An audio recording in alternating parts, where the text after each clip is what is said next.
Yeah, what's up mga kusi? Panibagong araw tayo ngayon. At gusto ko lang, raw vlog lang ito, raw vlog. At gusto ko lang ipaalam doon sa ginawang challenge ni Marocco para sa NAIA World. Yan, sa aming tatlo ni Edo G at ni Eric Corpus. At isa tayo sa kasali doon. Bali, tatlo lang kami dahil si Arce Perez ay hindi kaya ng kanyang time yung challenge ni Marocco na ito. So ayan na mga kosi, at subukan natin kung kakayanin natin itong challenge ni Marocco na ito na $500 na revenue. So nung una iniisip ko kung ano yung pa-challenge ni Marocco na ito na NAIA World na sinasabi niya na ang tagal kong pinag-isipan kung ano yung meaning nung NAIA Word. So ngayon napagtanto ko, napag-isip-isip ko kung ano yung NAIA Word. Kaya pala tinawag niyang NAIA Word kasi pinagbasihan ko, ang isinali lang sa challenge ay ako, si Edo G at saka si Eric Corpus. Kaya pala ganoon dahil ang isinali niya sa challenge ay puro kalbo.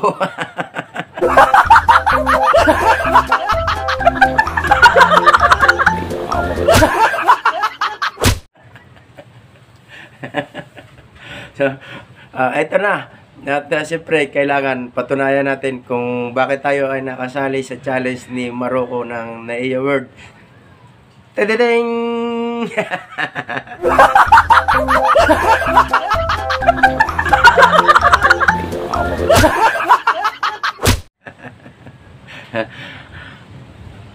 So, subukan natin kung kakayanin natin yun na sa madaling salita, tinatanggap ko yung challenge ni Marocco para doon sa NAIA World Challenge. Yan, at kami nga lang tatlo yung napili ni Marocco. So medyo mabigat ito para sa akin kasi sa totoo lang, at ako'y nagpapasalamat doon sa mga taong sumusuporta lagi sa akin. At sa loob ng 4 na buwan, nagkaroon ako ng revenue na mahigit $100 sa suporta ninyo. Yan, at kaya iniisip ko kung kakayanin ko itong challenge na ito. Isipin ninyo, 4 na buwan bago ako makakasahod ng mahigit $100. So, sa totoo lang naman pati, hindi ko naman masyadong siniseryoso itong pagwa-YT. Kasi una nga, may trabaho tayo sa barangay. At ang trabaho natin ay para na ring on call. Kasi kapag may pasyente na kailangan dalhin sa ospital, yan, doon lang tayo nagkakaroon ng trabaho. Dahil ang trabaho natin ay driver ng rescue ng barangay. Parang ano na rin siya, parang ambulansya. Kasi kalimitan na dinadala ko o aking ipinagdadrive ay mga pasyente na dinadala sa ospital, nililipat sa ospital, gaya nung nakaraang araw na alas 11:30 ng gabi ginising ako dahil kailangan may pasyente o emergency na kailangan dalhin sa regional hospital sa Batangas City. Ay ang Batangas City naman simula dito sa Nasugbo, kung talagang tatakbuhin na sasakyan, yung normal na takbo ay para ka na rin pumunta ng Manila. Nasa mahigit 2 oras din ang biyahe.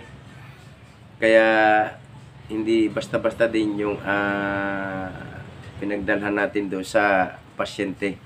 So, gaya nga noon, 11:30 tulog na ako, ginising ako. So, dala ng trabaho, dala ng tungkulin. Kaya hindi natin gagampanan. Yun ang iniisip ko pati ito sa challenge na ito. Kung kakayanin ko, kasi baka hindi kayanin ng oras ko, pero tinatanggap ko yung hamon ni Marocco para sa challenge na ito. At hindi ko naman sinasabi na kakayanin ko, kundi susubukan ko yung pa-challenge ni Marocco na ito. So, at good luck sa ating tatlo, Edo G at Eric Corpus. At kami naman ay talagang mga kasabihan na talagang tunay na magkakaibigan. Hindi naman ito paligsahan, hindi ito pagalingan, kundi ito ay parang isang katuwaan lang. At siyempre, para mabigyan kayo ng kasiyahan, ng mapapaglibangan, lalo na yung mga kababayan natin na sa ibang bansa na medyo malungkot yung katayuan sa trabaho. Yan. Pipilitin namin na mapasaya kayo. At siyempre, maraming salamat doon sa mga ating mga solid viewers, sa ating mga solid supporters. At gusto lang namin gisingin kayo. Gusto lang namin kayo ipasayahin para dito sa challenge na ito. Wala itong ibang kahulugan na ibig sabihin, talagang ito ay ano lang. Kung sa kuwan ay gusto lang namin kayo bigyan ng kasiyahan. Kagaya nga na inuulit ko, ito ay hindi paligsahan, hindi ito pagalingan, walang personalan, at ito ay katuwaan lang. Isipin nyo na lang doon sa title, na Naiya Word. Kaya pala tinawag ni Maroko ito na Naiya Word.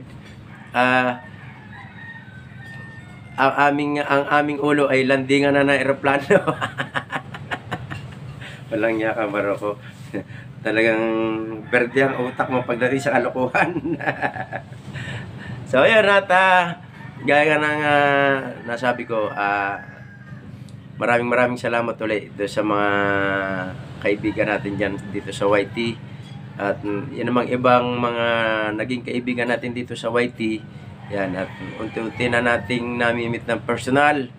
Unti-unti nating nakikilala talaga ng todo. Hindi lang sa social media, hindi lang sa camera, hindi lang sa video, kundi namimitan natin sila ng personal kapag umuwi na sila dito ng Pilipinas. Kasi kung hindi naman sila uwi ng Pilipinas, hindi naman kami papangipangita, hindi naman tayong papangipangita kasi wala naman kami pamasahe para makapunta ng Amerika, ng US, California, Saudi.